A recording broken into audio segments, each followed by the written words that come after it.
მოგესალმებით, მადლობა ჩართვისთვის. ცოტა ექსტრემალურ პირობებში ვერთვები მოდის ვხდი მაყურებელს. Amnesty International არის ძალიან ავტორიტეტული საერთაშორისო ორგანიზაცია, რომელიც სწორედ ასეთ საკითხებზე სპეციალიზდება და მათ მიერ მომზადებული ეს უმკაცრესი დასკვნა არის სხვა ბევრ მსგავს დოკუმენტთან ერთად, რომელიც უკვე მომზადდა საქართველოში პოლიტიკური რეპრესიების შესახებ, არის ერთ-ერთი ყველაზე ალბათ ისეთი მძიმე ველოდიანი შედეგების მომწანი ქართული ოცნების ეგრეთ წოდებული ხელისუფლების. იმ მარტივი მიზეზის გამო, რომ Amnesty International ეს არ არის ორგანიზაცია, რომელიც რაღაცა პოლიტიკური მიზანშეწონილობის მიხედვით ადგენს ამ დოკუმენტებს. მათ აქვთ კაცრად დოკუმენტირებული და აღწერილი ადამიანის უფლებების მდგომარეობა ქვეყანაში და როგორც წესი მსგავსი დასკვნები ხდება ხოლმე შემდეგ საფუძველი თვითონ არ არის ამნესტი მართალია პოლიტიკური ორგანიზაცია და ის პირუს უნდა დაფასებს ვითარებას, მაგრამ მსგავსი დასკვნები ხდება ხოლმე შემდგომში უკვე ამა თუ იმ მთავრობის და კონკრეტული ორგანიზაციების გადაწყვეტილებების ერთგვარი საფუძველი და მე დარწმუნებული ვარ, რომ როგორც ეს დოკუმენტი, ისე სხვა დოკუმენტები საბოლოო ჯამში საერთაშორისო სასამართლოებში და ადგილობრივ სასამართლოში მას შემდეგ რაც ხელისუფლებას იქნება ის საფუძველი, რასაც დაეფუძნება ძალიან ბევრი ადამიანის საბრალდებო დასკვნა. კი ბატონო. და გიორგი, აუცილებლად მინდა გკითხოთ პრინციპში აი ამ დოკუმენტში აღწერილი რეალობის ნაწილია, ის რაც ნახა მაყურებელმა და საზოგადოებამ ნუდარ მელაძის შაბათში ვგულისხმობ კადრებს, სადაც ხდება სამართალდამცველების მხრიდან მოქალაქეებზე ძალადობა. რა სიტყვით? ხელისუფლება ამ ნაწილშიც გვეუბნება, რომ ეს არის ერთეული, ცალკეული შემთხვევები, რომ სისტემურ პრობლემასთან არ გვაქვს საქმე და ასევე რაღაცნაირად პრეტენზიები ჩანდა მედიის მიმართაც, რომ აი ძველ ამბავს თითქოს ეხლა რატო აშუქებთ, თან რეაგირებაც მოვახდინეთ 4 წლის შემდეგ. მე მინდა პირველ რიგში მადლობა უთხრა ქართულ მედიას და ამ შემთხვევაში თქვენ TV პირველს იმ მარტივი მიზეზის გამო, რომ ყველა ეს საერთაშორისო დასკვნა, რომელიც მოგვიანებით დაგვეწია, საბოლოო ჯამში ეფუძნება ხოლმე ქართველი ჟურნალისტების იმ თავგანწირულ შრომას, რომელსაც თქვენ ახორციელებთ ამ ქვეყანაში, მათ შორის იგივე ქიმიური იარაღის შესაძლო გამოყენების საკითხზე მოგეხსენებათ და კარგად გახსოვთ, რომ ამ თემებზე თქვენს მიერ მომზადებული დოკუმენტები იყო და შემდეგ იყო BBC-ის საერთაშორისო გამოძიება. ამიტომ გასაგებია, რომ ხელისუფლების პოზიცია ამ შემთხვევაში არც ერთი ხელისუფლება არც ერთი დანაშაული სისტემურობას და სისტემატიურობას არ აღიარებს. ეს ხდება, ეს ყველა ავტორიტარული რეჟიმისთვის დამახასიათებელი რამ გახლავთ, თუმცა ჩვენთვის ხომ ცხადია, ჩვენ რაც ვიხილეთ, ხო შეუძლებელია იმ კონკრეტულ სამართლოში გადაღებას ისე მშვიდად ახორციელებდეს პოლიციელი, რომელიღაც ოთახში ვიღაცას აწამებდეს, ცემდეს არაადამიანობა დაპყრობოდეს და მას არ ჰქონდეს განცდა კი არა, დარწმუნებული არ იყოს, რომ ეს არის ჩვეულებრივი ამბავი და მისი ხელმძღვანელები, მის სამინისტროში ავის გენერალური ინსპექცია, სხვა მარეგულირებულები ამ ყველაფერს ჩვეულებრივად არ მიიღებენ. ეგანცდა რო ქონოდა ამ რომელიმე პოლიციელს, ხო ბუნებრივია რომ ამას სამინისტროს შენობაში კი არა არსად არ გააკეთებდნენ.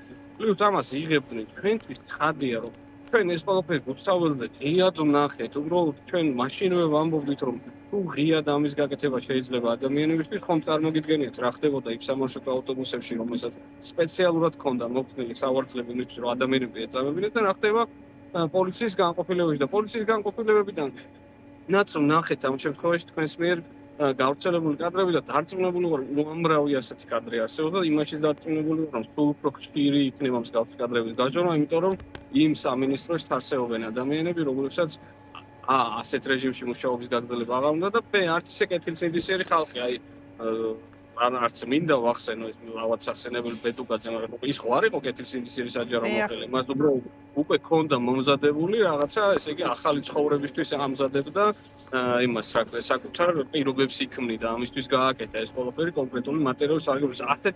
ასეთი ხარბი ხალხით აღმოჩნდება საჯარო უწყებებში დღეს და ისეთების, რომელსაც მართლა კეთილსინდისიერი წინააღმდეგობა ექნება იმ ვითარებასთან, რომელშიც მათ უწევთ მუშაობა. ასე რომ მე კიდევ ერთხელ მადლობა მინდა გითხრათ ქართულ ჟურნალისტებს, უბრალოდ პრობლემა არის ის, რომ განსხვავებით BBC-სგან, რომლის ჟურნალისტებსაც და რომლის სარედაქციო კოლეგიას ვერ მიჩნდება ხო სუსის მსახრალი ხელი, თქვენ განიცდით ათასგვარ რეპრესიას ცილის წამებაზე და რაღაცა იმაზე თავი რომ დავანებოთ, უბრალოდ ფიზიკურად მათ შორის გეხებიან, იგივე აქციებზე თქვენი კოლეგები უკაცრესად იყვნენ საგანგებოდ დასჯილები და მათ შორის ეს არის ფინანსური რეპრესიები და ასე შემდეგ. ამიტომ ვერც ერთი საერთაშორისო ორგანიზაციის მკვლევარი ვერც კი გაიაზრებს იმ წეს, რომლის შიგნითაც თქვენ გიწევთ მუშაობა და ამიტომ მე როგორც ამ ქვეყნის ერთი რიგითი მოქალაქე კიდევ ერთხელ მადლობას გიხდით, იმიტომ რომ საბოლოო ჯამში არ ყოფილა არც ერთი შემთხვევა, როცა ვერ ქართულ მედიას არ მოემზადებინოს ძალიან კვალიფიციური რაღაც გამოძიება და შემკოლოდ ამის შემდეგ ხდება ხოლმე საერთაშორისო ორგანიზაციების თუ მედია ორგანიზაციების გამოხმაურება.